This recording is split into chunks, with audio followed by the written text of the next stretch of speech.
sky over Zerenth Prime was always red. It's not from sunsets, but from ash and fire. Long ago, this planet had green forests and clear rivers. Now it was a graveyard of machines, metal bones of warships, and the broken dreams of two galaxies. Sergeant Daniel Raines stood at the edge of the ruined city. His combat boots crunched over blackened soil and twisted steel. He had seen many battlefields, but this one felt different. Quiet. Too quiet. The Galactic War had ended just 3 weeks ago. The humans had won. Barely. Billions had died soldiers. Civilians. Even children. Whole worlds were gone. But Earth still stood. Humanity still breathed. Daniel was tired, not just in his body, but in his soul. He was 32, but he felt like an old man. He had lost friends. He had seen things no one should ever see. But he had survived now. His mission was to oversee surrender operations on Zerenth Prime. It was one of the last strongholds of the defeated alien alliance. The locals were a mix of proud, noble species who once ruled this part of space. Now they lived in ruins. Daniel walked into the central square where a line of aliens waited. Some had cuffs on their arms. Others had blank faces. A few glared. With silent rage, local warlords were handing over weapons, tech, and sometimes people. Commander Raines, a human officer, called out, "They're giving you a gift." "A what?" Daniel asked, frowning. The officer pointed. Alien guards were dragging someone forward. A girl. She was tall and thin, maybe in her 20s by human standards. Her skin had a soft silver glow. Her eyes were bright violet, deep and filled with something Daniel couldn't name. Her hair was braided with small metal rings, traditional. For her species, the Zelari, she wore a long blue robe that had been torn and burned. Round her ankles and wrists were ceremonial chains. Not tight, not cruel, but clearly symbolic. She looked calm, but her hands trembled. The alien leader stepped forward and spoke in rough English. "This one is yours. A slave from the house of Larai? Highborn? Very rare. You were honored." Daniel stared at the alien, then at the girl, his jaw clenched. "I don't want a slave." The alien smiled, not understanding. "She is yours now. Human custom, yes. War prize? No," Daniel said coldly. "Human custom is freedom." But the alien just bowed and stepped back. The girl was left standing there, eyes down, hands clenched. Daniel looked around. No one else moved. No one offered to take her back. The girl didn't speak, but she looked up at him. Just once, and then that look was fear, pride, and something else. She was waiting to see what kind of man he was. Daniel sighed. "Come with me," she followed. Back at the military camp, Daniel gave her water and food. She ate slowly, gracefully, like someone trained in noble customs. She still hadn't said a word. Daniel sat across from her. "Do you understand me?" She nodded once. "What's your name?" A pause, then a soft voice. "Sorry," Daniel smiled. "I'm Daniel." Ow. "You don't have to call me anything else." Nodded again, but her eyes remained guarded. "I'm not going to hurt you," Daniel said, "and you're not a slave, not to me. You're free to go if you want." She looked up at him. Her voice was quiet, almost broken. "Go where?" He had no answer. Zerenth Prime was dead. Her people were scattered, her cities in ruins. Even if she walked away, where would she go? "You can stay," Daniel said finally. "Till we figure something out." She didn't reply. She didn't leave either. Days passed. Sari stayed close to Daniel's tent, but never inside. She slept near the heater, wrapped in a clean blanket he gave her.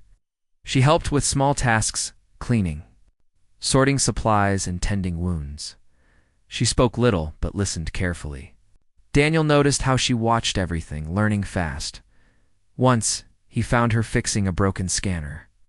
When he asked how she knew tech, she answered, "I was a scholar." Before the war, that was the first time she spoke more than a sentence. "Why?" "Didn't you run when I said you could?" Daniel asked one evening. Sari looked at the campfires in the distance. Her voice was low. Because out there, I'm still a slave. In here, at least someone sees me. That stayed with Daniel. Not everyone in the camp approved. Some whispered. Some laughed behind Daniel's back. You're too soft a fellow. Soldier warned. She's an alien. One of them. Don't trust her. But Daniel didn't care. He had seen what cruelty did. He had seen what happened when you stopped seeing people as people. One night, Sari spoke again. Hey, why did you accept? Me, I didn't, Daniel said. They forced it on me. But I couldn't leave you behind. Why not? He shrugged. Because someone needed to treat you like a person. She was quiet for a long time, and she said something he never expected. I dreamed once of stars, not chains. Maybe that dream isn't dead. Daniel smiled. Then let's keep it alive. Together. By the end of the week, Sari no longer sat apart. She walked beside him during patrols. She asked questions. She even laughed just once, but it was real.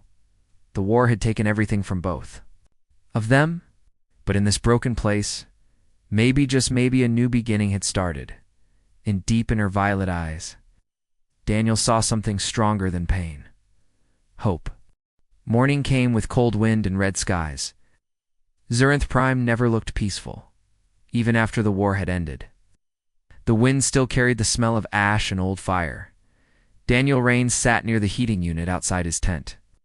A steaming cup of ration. Coffee warmed his hands, but not his heart. His mind was heavy. So much death, so much destruction.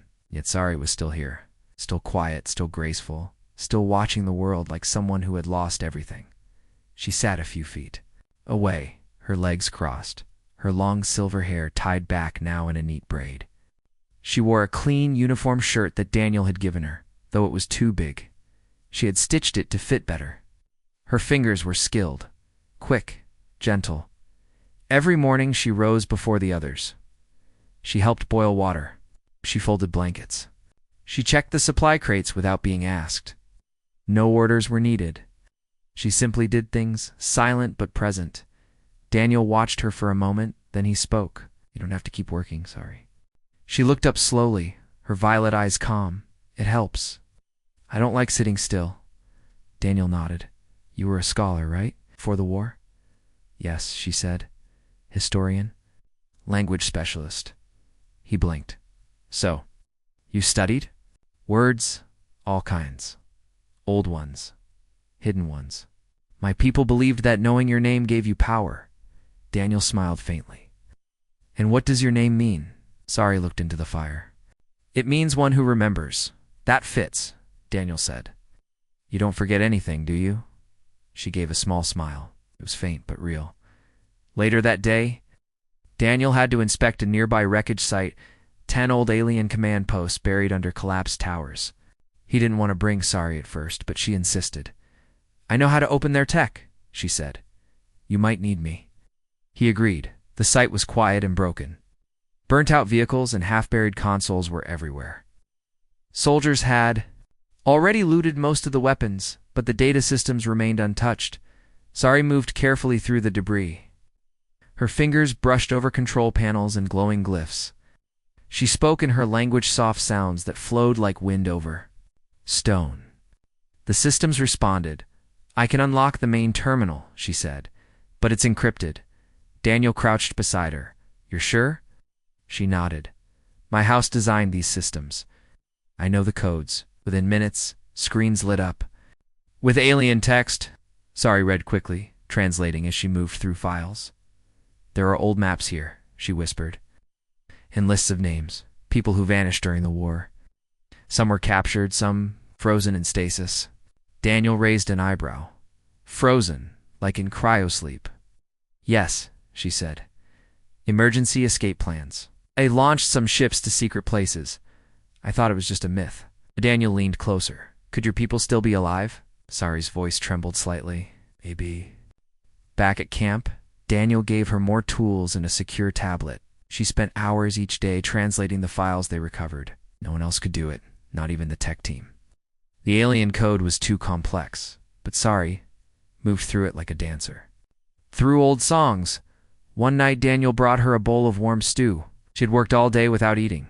You need a rest too, he said, handing her the food. She accepted it quietly. Thank you. He sat beside her. The camp was quiet. The stars above were visible through the smoke for once. I've been thinking, Daniel said. I know you said you were from House Larai, but that's just a family name, right? Did they call you when you were taken? Sari looked away. Slave number 472, she said. Sometimes just it. Daniel's jaw tightened. That's not a name. I know. There was silence. Then Daniel spoke again, softly. You said names have power, so let's make yours strong again. She blinked. What do you mean? You're not a number. You're Sari Lerai, scholar, historian, and if I'm being honest, the smartest person in this camp. Sari didn't speak for a long time, but a tear rolled down her cheek. She wiped it away quickly, like a soldier. Thank you, she whispered. Over the next few days, things began to change. Some soldiers who once stared at Sari now nodded politely. Few asked for her help with alien tech. Even the commander, a stern woman named Captain Freya, began to notice. She's useful, Freya told Daniel one evening. But don't get too close. Daniel frowned. Out. She's not dangerous. She's not human, Freya said. The council doesn't like former enemies walking around camps like citizens. She's not the enemy, Daniel replied. She's the reason we're finding lost colonies and saving lives. Freya sighed. Just be careful, Sergeant. That night, Sari sat near the fire again, watching stars through the dusty sky. Daniel joined her. You okay? She nodded. I'm thinking. About what? About what comes next. When the war ends, people like me don't go home. We don't have homes. Daniel looked at her. Maybe you could make a new one. Somewhere peaceful. Looked at him. Would you come with me? Daniel was quiet. Then he smiled. Yeah, I think I would. Sari looked away, but her lips curved just slightly. I never thought a human would say that, she said softly. I never thought I'd care this much about an alien, Daniel replied. But here we are. She laughed quietly, but with real joy. The next morning, alarms rang through the camp. One of the scavenger teams had vanished near an old alien vault deep in the mountains. The last message said they had found something big, possibly more data, or even a CRYO-pod. Captain. Freya ordered a rescue team. Daniel volunteered. Sari stepped forward beside him. I'm coming too, she said. Freya hesitated. It could be dangerous. I know, Sari said, but it could also be a piece of my people. I won't let it be lost. Daniel Met Freya's eyes. She's with me. Freya nodded once. Then don't lose each other. As the transport lifted off, Sari sat beside Daniel. For the first time, she held a weapon. Just a small plasma cutter, but her grip was steady. Ready? He asked. Yes, she said. For her people, for her name, for her future. She was no longer a number, no longer afraid. Sari Lerai had returned. The cold wind howled as the transport ship flew low over the mountains of Xeranth Prime. Below, jagged cliffs and broken towers stretched across the frozen land like the bones of ancient giants. The war had touched every corner of this planet. Inside the ship, Daniel checked his gear. He wore his armor, light but strong, and carried a plasma rifle across his chest. Beside him, Sari sat quietly, dressed in a protective suit. She held a small alien scanner in her hands, its blue lights blinking softly. You sure you're ready for this? Daniel asked, glancing at her. She nodded. I've trained with the device. And I remember the vault's codes. The only one who can open it. Daniel gave a small smile. Good. Just stay close. There were 6 soldiers with them, including Corporal Jenna, a tough woman with sharp eyes and no patience for mistakes. Dad. Jenna had been doubtful of Sari from the start, but now she kept her mouth shut. Everyone knew this mission could lead to something big. The last message from the missing scavenger team mentioned a sealed alien structure, a vault from before the war, could hold tech, history, or even people in stasis. For Sari, it was more than a mission. It was a chance to save her people. After landing, the team moved on foot through a rocky canyon. Snow crunched under their boots, and frozen mist hung in the air. The ruins came into view: tall black towers, broken statues, and strange metal doors buried in the ice.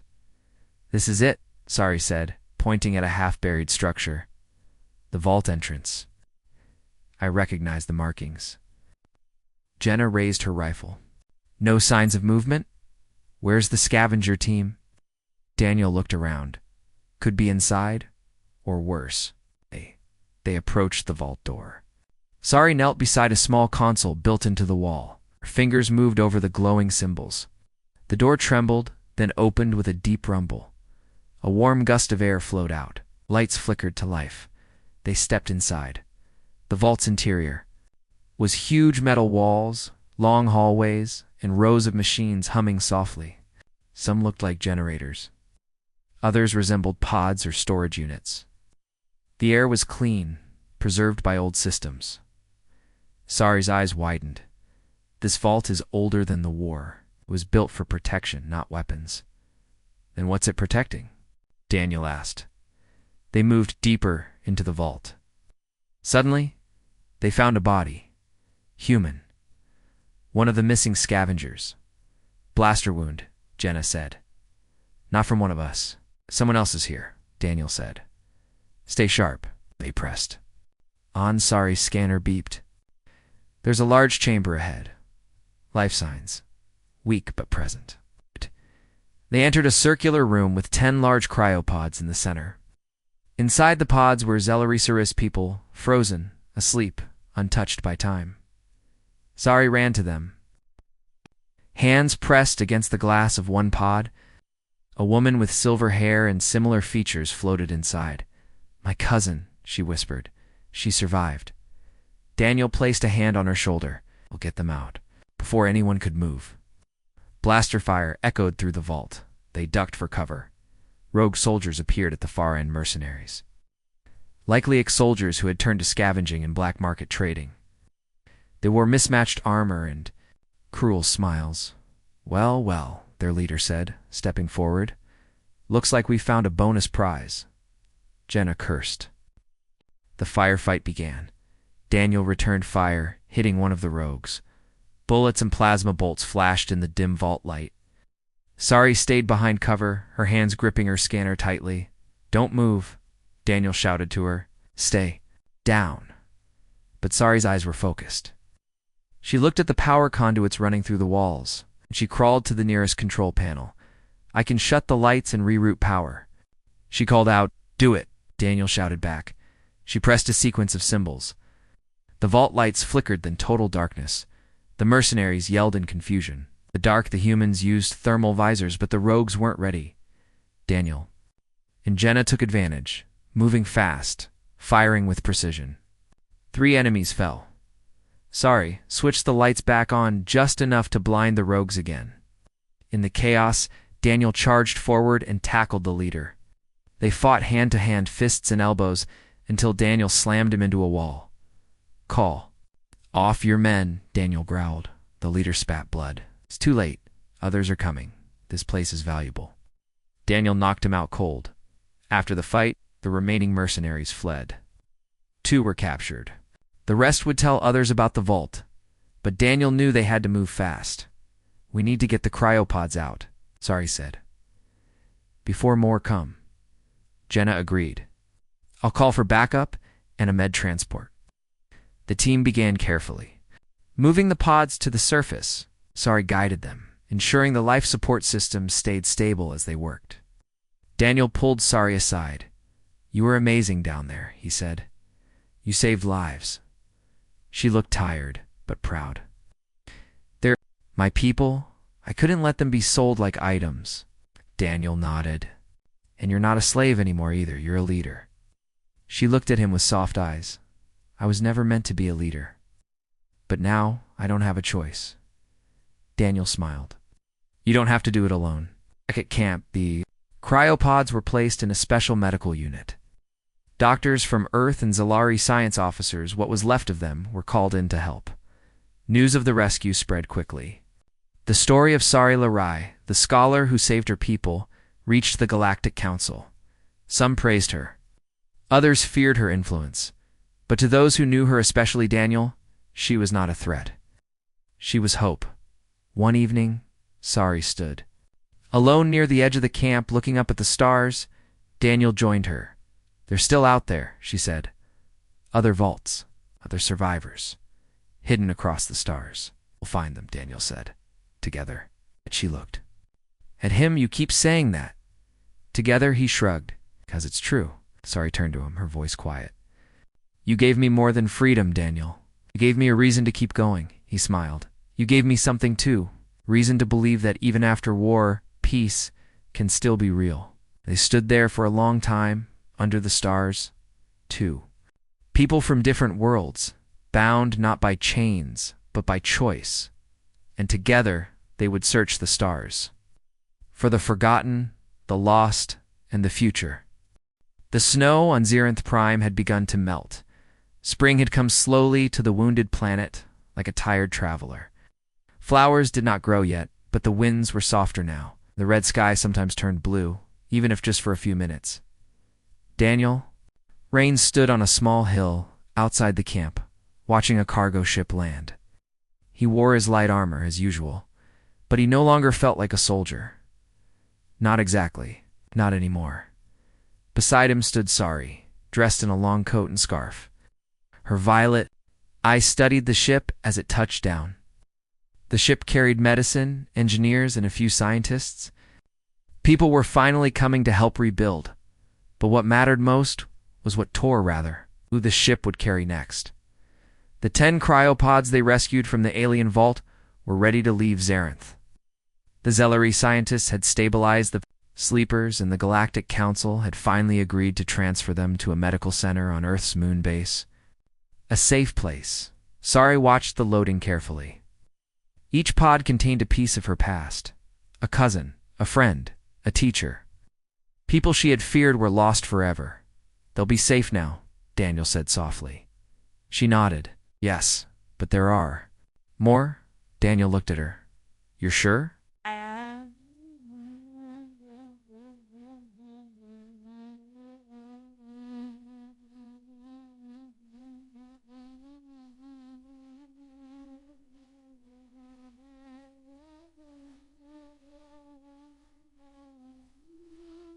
"You're sure. I decoded part of the data we found. There are at least 2 more vaults. One of them may hold a full colony ship. Thousands in cryosleep. My people's last hope." He was silent for a moment, then spoke firmly. "Then we find it." Sari turned to him. "Not just me? You still want to go with me?" "I told you before," he said. "You're not alone." Later that day, Captain Freya called Daniel and Sari into her office. The camp was buzzing with activity now. Repairs, new buildings. Even children's laughter in the refugee area. Freya was reading from a datapad. She looked up as they entered. "You're becoming quite famous, Sari," she said. "Sir?" I didn't smile. "I'm not looking for fame." Freya nodded. "I know. But people are talking. The council is watching. They've sent an official message." Daniel raised an eyebrow. "What kind of message?" "They want to meet you both," Freya said. "To discuss the vaults and the possible survivors. They also want to assign a formal search team, led by you."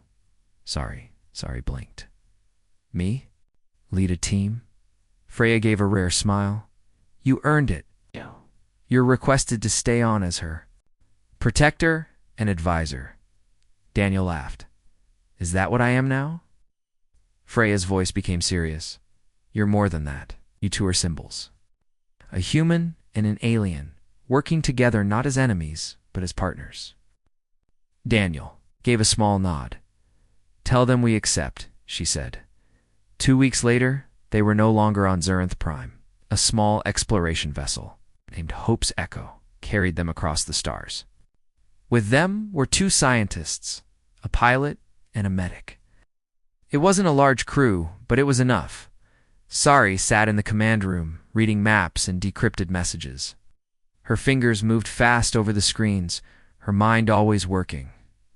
Daniel stood behind her, watching. "You were born for this," he said. She turned, surprised. "Born for what?"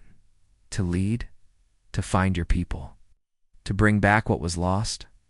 She looked down, thoughtful. I don't feel like a leader. You don't have to feel it, Daniel said. You're doing it. That's what matters. She smiled just a little.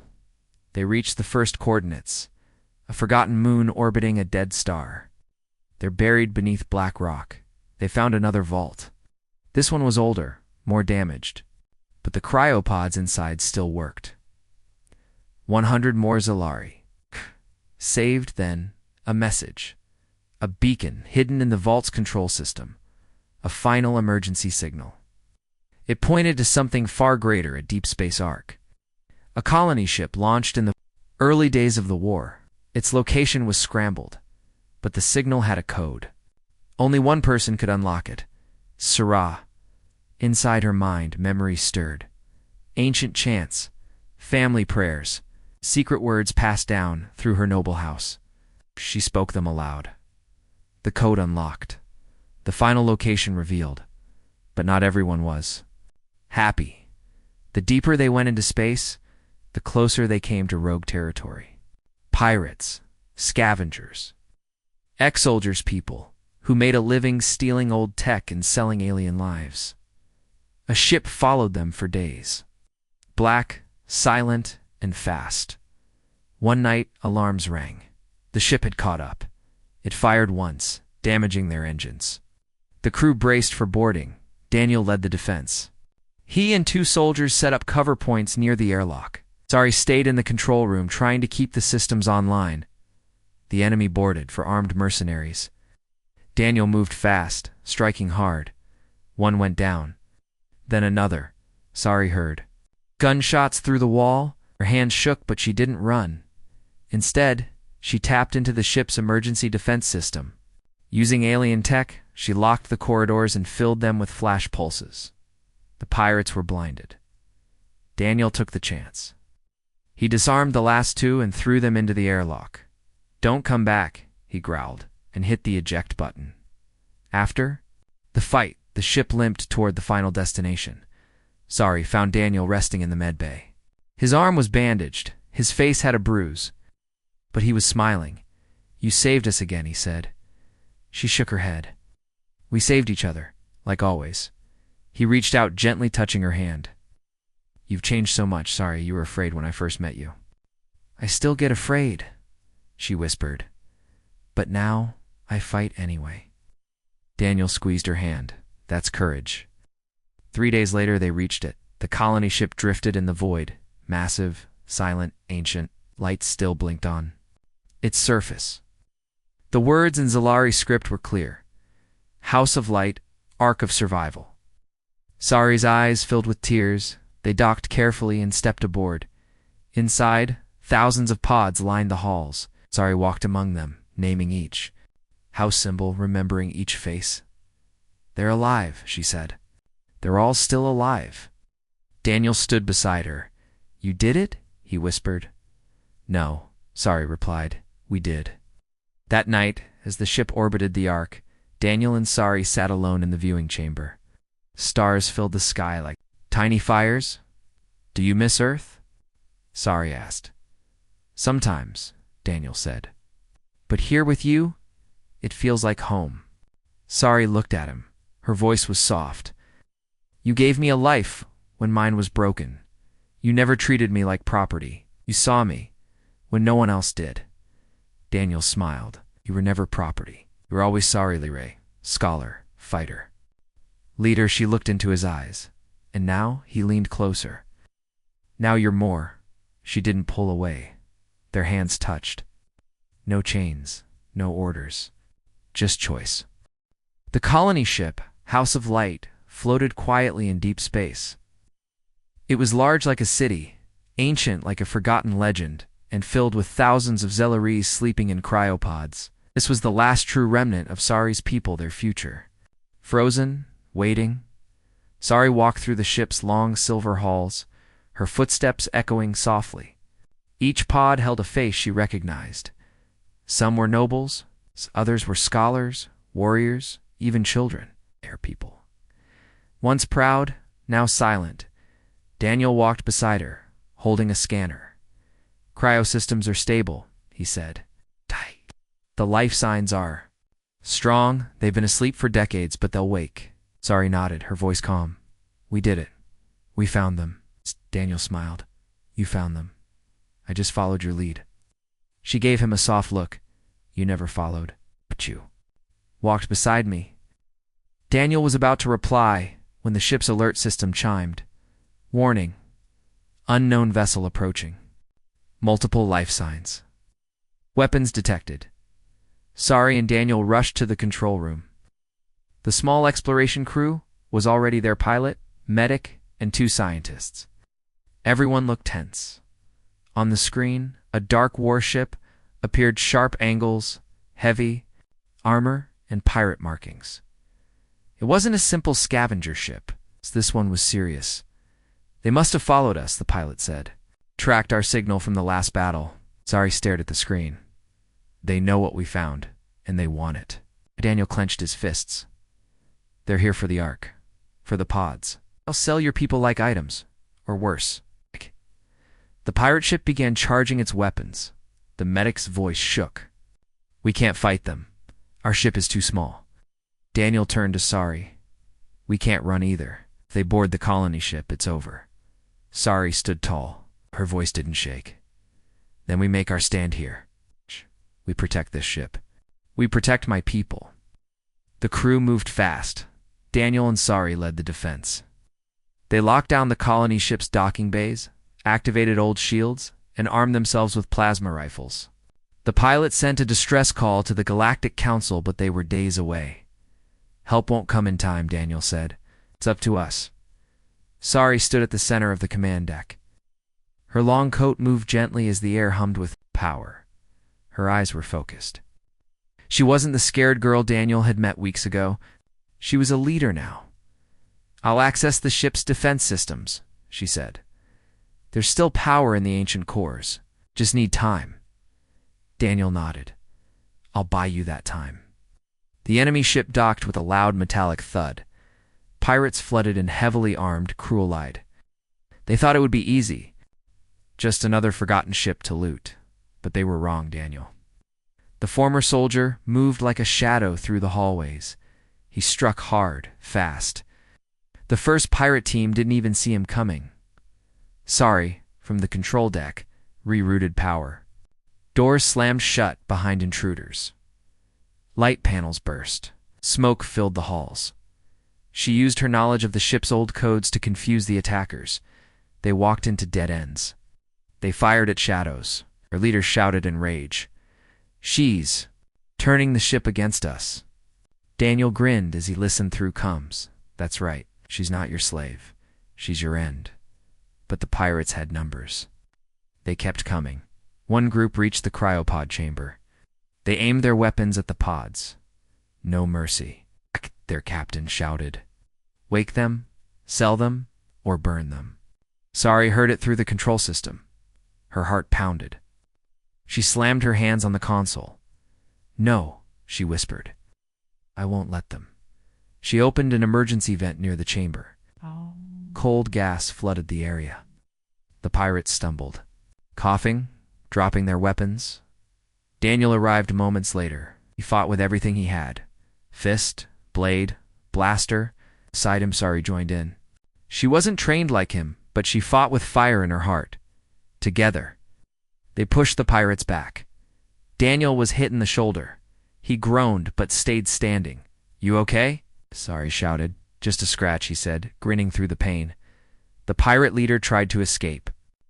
He ran toward the docked ship, but the door was locked. Sari's voice came over the intercom. This ship belongs to the free. You're not welcome. She released the airlock. The vacuum pulled the pirate leader into space.